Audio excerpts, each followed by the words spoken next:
और नंबर्स अगर आप देखें तो स्टेबल सेट ऑफ नंबर्स यहाँ पर देखने को मिल रहे हैं। अगर आप इसे सीक्वेंशली तौर पर देखें तो मुनाफा 917 करोड़ से घटकर 763 करोड़ यहाँ पर आपको देखने को मिला है। रेवेन्यू की बात करें तो 1515 करोड़ से घटकर 1517 करोड़ के बढ़कर, माफ़ कीजिएगा, मतलब कोई खास चेंज यहाँ पर देखने को नहीं मिला है।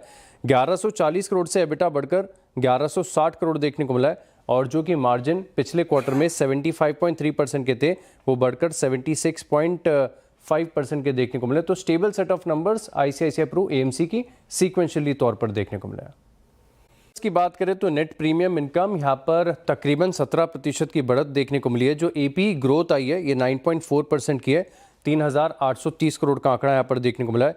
वीएनबीज तकरीबन 11% ऊपर 965 करोड़। मुनाफे की बात करें तो 58% की बढ़त यहाँ पर देखने को मिली है, 609 करोड़ के आसपास का आंकड़ा है। लेकिन ध्यान रखिएगा इसमें एक एडजस्टमेंट भी है, तकरीबन 114 करोड़ का रियलाइज्ड हुआ है एक एक्सेप्शनल गेन जो उन्होंने आईसीआईसीआई पेंशन फंड मैनेजमेंट में अपनी 100% हिस्सेदारी बेची थी, उसके चलते ये वन ऑफ का इम्पैक्ट है 114 करोड़ का। बाकी वीएनबी मार्जिन्स की बात करें तो 24.7% के देखने को मिले, जो कि पिछले साल 22.8% के देखने को मिले, यानी 190 बेसिस पॉइंट का सर्ज यहाँ पर देखने को मिला। ₹1.65 के करीब का डिविडेंड भी दिया है।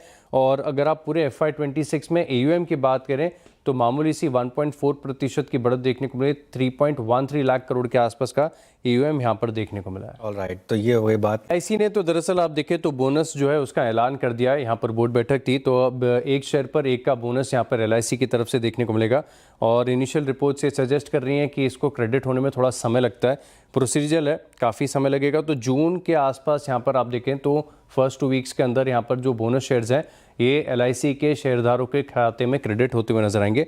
अब बात करते हैं उज्जीवन स्मॉल फाइनेंस बैंक की, तो काफ़ी नेगेटिव खबर है।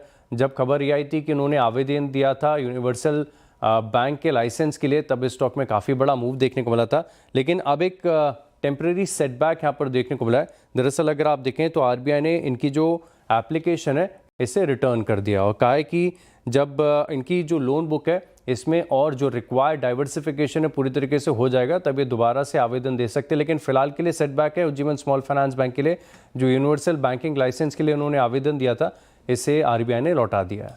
ओके, चलिए खबरों वाले खबर यहाँ पर देखने को मिली है। दरअसल वेदांता का छत्तीसगढ़ में पावर प्लांट है, जिसमें अगर आप देखें तो इनके बॉयलर में एक ब्लास्ट हो गया, और ब्लास्ट के बाद तकरीबन जो इनिशियल रिपोर्ट्स हैं, हालांकि आंकड़ा बड़ा तेज़ी से बदल रहा है, लेकिन अभी कल देर रात तक की अपडेट आप देखें तो पता चल रहा है कि इस ब्लास्ट में 13 लोगों का, कर्मचारियों का दुखद निधन यहाँ पर देखने को मिल रहा है।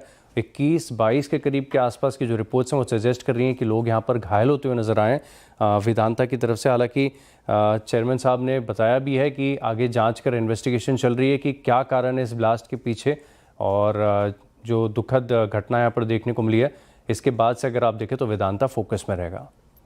इन स्टॉक्स में अगर आप देखें तो लेबर यूनियंस की तरफ से जिस प्रकार से एक आंदोलन देखने को मिल रहा था NCR रीजन में, काफ़ी जगहों पर घटना देखने को मिल रही थी। मानेसर के साथ साथ नोएडा में भी रिपोर्ट्स यहाँ पर इशारा कर रही थी, स्टॉक्स में हमने देखा था कि गिरावट आ रही है। लेकिन इसके बाद आप देखें तो 2 कंपनीज ऐसी हैं जिन्होंने एक्सचेंज को क्लैरिफिकेशन दिया, सफाई दी है, जानकारी दी है। एक तो डिक्सन टेक है और दूसरा संवर्धन मदरसन है। अब दोनों कंपनीज दरअसल ये कह रही हैं कि ऑपरेशंस और एडमिनिस्ट्रेशन पर देखें तो कोई ज़्यादा प्रभाव यहाँ पर देखने को नहीं मिल रहा है, और कंपनी के जो प्रोडक्शन है, बिजनेस है, एज यूजुअल यहाँ पर कामकाज देखने को मिल रहा है। प्रशासन के साथ मिलकर अगर आप देखें तो चीज़ें सामान्य करने पर लगे हुए हैं, लेकिन अनरेस्ट की जो खबरें आई हैं इसके चलते हो सकता है कि आज भी इन स्टॉक्स पर एक एक्शन नजर आए। कुछ नतीजे कैश कंपनीज के, पहले नतीजे ठीक है। हाँ, स्वराज इंजन्स यहाँ पर फोकस रख के चलेंगे, क्योंकि मुनाफा अगर आप देखें तो तकरीबन 21% की बढ़त यहाँ पर देखने को मिली है। टॉप लाइन में ग्रोथ अच्छी है, ऑलमोस्ट 20% का इजाफा यहाँ पर देखने को मिला है। एबिटा 21% बढ़कर 62 करोड़ से अब 75 करोड़ का देखने को मिला है, और मार्जिन्स इसमें कोई बदलाव नहीं, 13.7% के देखने को मिले। 110 रुपये पूरे FY26 में उन्होंने डिविडेंड भी दिया है, तो फोकस में रहेगा। एक आनंद राठी शेयर्स यहाँ पर भी, क्योंकि बाकी के जो ब्रोकरेज हाउस हैं इनके स्टॉक्स पर इम्पैक्ट यहाँ पर देखने को मिलेगा, तो यहाँ पर भी फोकस रखेंगे। तो आनंद राठी के नतीजों में आप देखें तो मुनाफा इसमें थोड़ी सी बढ़त आपको देखने को मिली, 18 करोड़ से 42 करोड़ के आसपास का आंकड़ा है, और NI यहाँ पर भी इंचअप है। लेकिन खास बात आप देखें तो जस्ट डायल इसके नतीजे आपको थोड़े से कमज़ोर साइड पर देखने को मिलेंगे। नतीजों में ग्रोथ बिल्कुल मिसिंग नज़र आ रही है, और यहाँ पर खास बात यह है कि अगर आप देखें तो जो मुनाफे का आंकड़ा है ये 106 करोड़ से घटकर 100 करोड़ ये पिछले साल के मुकाबले है। आय 290 करोड़ से बढ़कर 307 करोड़ देखने को मिली है। जो एबिटा 86 करोड़ का था पिछले साल, ये अब 89 करोड़ के आसपास है।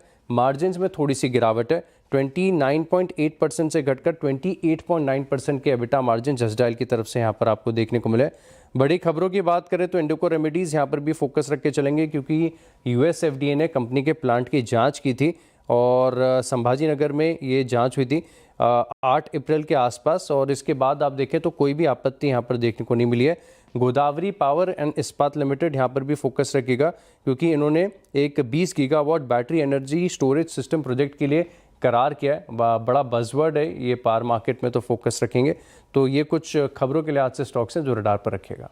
ओके, खबरों के साथ रडार पर रखेंगे। एक तो रूबिकॉन रिसर्च है, इसकी लिस्टिंग को 6 महीने पूरे हो चुके हैं। तो यहाँ पर आप देखें तो 60% टोटल आउटस्टैंडिंग शेयर्स के लॉक इन यहाँ पर खत्म होते हुए नजर आएंगे। सिमिलरली एलजी इलेक्ट्रॉनिक्स यहाँ पर भी अब लिस्टिंग को 6 महीने हो गए, तो 65% टोटल आउटस्टैंडिंग शेयर के लॉक इन यहाँ पर खत्म होंगे। और एक 3 महीने पहले की लिस्टेड कंपनी है कोल इंडिया की subsidiary Bharat Coking Coal Limited. यहाँ पर आप देखें तो 59.4 मिलियन शेयर्स यानी 1% टोटल आउटस्टैंडिंग शेयर्स का लॉक इन खुलता हुआ नजर आएगा। तो इन स्टॉक्स पर खास नजर रखें।